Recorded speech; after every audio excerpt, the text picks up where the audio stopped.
So far, we have covered the history of feminism from suffrage to today, exploded the myth of the female midlife crisis, and argued for the return of male-only spaces. In concluding, I will talk about how the division between the sexes as well as among them are used by the patriarchy to maintain control, not only over women but men too, so that people generally receive only minimal rights. At present in Britain,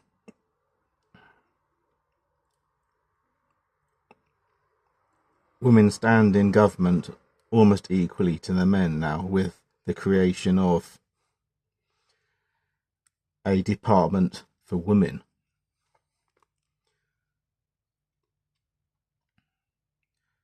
When Johnny Depp won his defamation case against his ex-wife Amber Heard, I was struck by how the pick-me male feminists argued that she should be believed no matter what.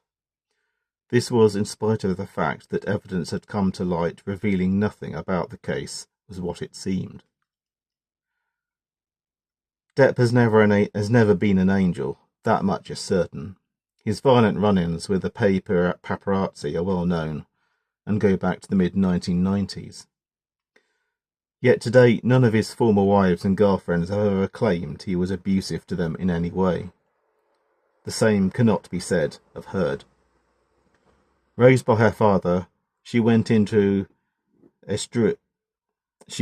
acting and had a string of girlfriends, one of whom reported her to the police for physical assault during their relationship. Heard is also alleged to have exhibited violent tendencies to her own siblings.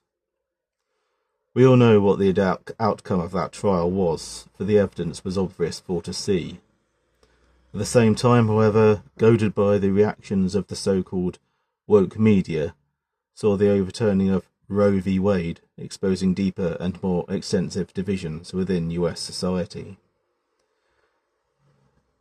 This has had a knock-on effect with the rest of the world. Even now as I speak, there are allegations that US fundamentalist Christian groups are attempting to bribe our government into expanding the Roe v. Wade law to our own country here in the UK. This is a sobering example of how clumsy petitioning for progressivism can push a volatile situation too far, resulting in an illiberal backlash. Another way of keeping men and women firmly divided against the other is through the nature of wage laws in times of lax regulation of retail pricing and rents. This is especially destructive in cases of separated families made to war over child maintenance payments, while prices are hiked. The fact that wages do not accommodate the barely affordable prices of school clothing plus household bills is lost on the so-called manosphere adherents, whose demonising of single mothers' demands on maintenance pay misses the point entirely in regards to who and what is really at large here, and is no help to vulnerable single fathers struggling to make ends meet.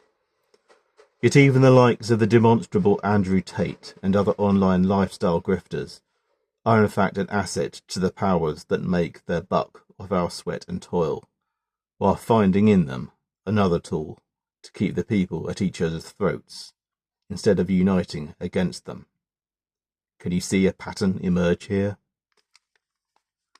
If men and women have any chance at all of understanding each other's situations, it will require transcending the limiting scope of tribal in-groups like feminism or the manosphere, to working together with a view to keeping the real powers, whether it be the banks, the government, or other powerful bureaucratic entities showing clear signs of divide and rule, actually working for us, not against us.